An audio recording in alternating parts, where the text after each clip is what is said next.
No more patience, no more waiting. China has just made it official. There will be no trade talks with the United States, not until Washington makes the first move. In a sharp statement from Beijing, officials declared, the ball is in America's court. The tariffs, the sanctions, the tech bans, they want them gone or negotiations don't even begin. This isn't posturing, this is policy.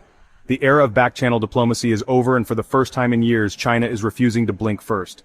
The US wanted leverage. China is now using silence as a weapon. The trade war isn't heating up, it's gone cold. In a statement that sent ripples across global markets, China has officially closed the door for now on trade talks with the United States. It came directly from the Ministry of Commerce and was echoed in state-run media outlets like Xinhua and Global Times. The wording was blunt. There will be no negotiations under pressure. The United States must first correct its mistakes, translate tariffs, drop tech sanctions, and stop treating trade as a weapon. Until that happens, Beijing won't even come to the table. The shift is significant. For years, even during the peak of the Trump-era trade war, China kept diplomatic lines open. Negotiations continued even as tariffs escalated. But this time, Beijing is flipping the script. No more half measures, no more symbolic meetings. The US must move first. The timing isn't random either. With tensions rising over Taiwan, semiconductor restrictions, and Chinese firms being blacklisted, Beijing is sending a signal. It will no longer negotiate from the defensive. China also knows the US is facing its own internal divisions, election politics, inflation fears, and growing business pressure to de-escalate. That's leverage, and by going silent, China is using that leverage differently. If you want dialogue, stop the damage first. The silence isn't a stall tactic, it's a diplomatic maneuver, and Wall Street took notice. Within hours, markets dipped on fears of prolonged tensions. Investors hate uncertainty, and China just dialed the uncertainty up to 11. This isn't a new round of trade war, this is a pause before escalation, and China's message couldn't be clearer. We're not moving until you do. China's refusal to return to the negotiating table isn't just about tariffs, it's about trust, or the lack of it. From Beijing's perspective, past trade talks with the United States have followed a troubling pattern. 1. Promises made, then reversed. Beijing points to multiple rounds of trade talks where the U.S. shifted positions mid-negotiation, particularly during the Trump years. 2. Escalation during dialogue. Tariffs were added or expanded even as high-level meetings were ongoing. To China, that's not negotiation, it's economic blackmail. 3. No payoff. Even when China agreed to agricultural purchases and intellectual property reforms, U.S. sanctions on tech firms like Huawei and ZTE only intensified. Now, with a new U.S. administration showing no signs of easing up, and the CHIPS Act export controls and tech investment bans still in place, China sees little benefit in playing the same game again. What's the point of talking, they ask, if the rules change every time we do? Internally, the Chinese government is under pressure to project strength, especially as it faces slower economic growth, a fragile real estate sector, and ongoing tech crackdowns. Taking a hard line against U.S. trade aggression plays well with national audiences and politically. President Xi Jinping is shaping his third term around a message of self-reliance and economic resilience. Backing down or negotiating under pressure doesn't fit that narrative. Instead, the message is clear. If the U.S. wants to reset the relationship, it has to take the first step.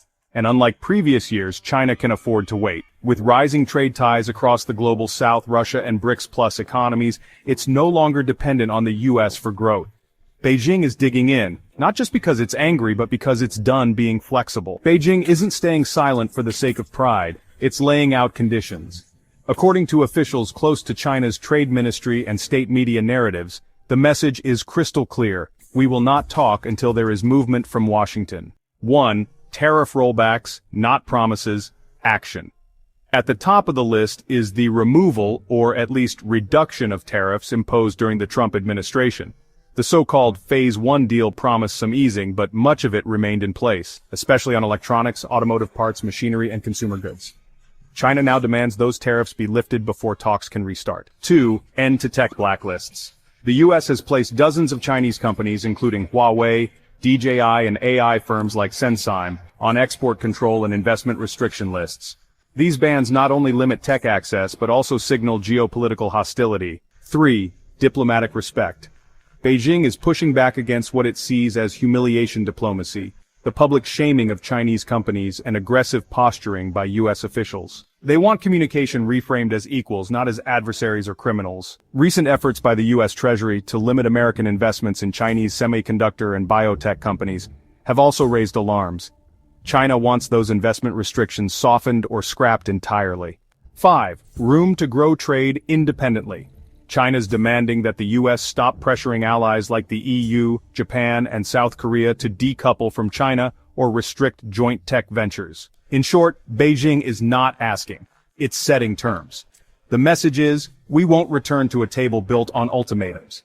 If Washington wants progress, it must start with action, not expectation. And until that happens, silence is the strategy. No trade talks doesn't mean peace, it means tension without a timer. When communication breaks down between two of the world's largest economies, the risk isn't just lost progress, it's uncontrolled escalation. If China and the U.S. remain locked in silence, tariffs could rise without warning, affecting thousands of products. Markets may panic, triggering volatility in stocks, commodities, and currency exchanges.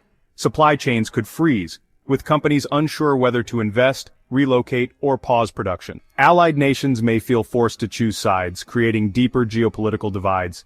In the absence of dialogue, assumptions take over. Each move is interpreted as a threat, and each policy becomes a message. No talks don't freeze the trade war, it makes it more unpredictable. Already multinational corporations are beginning to feel the pressure.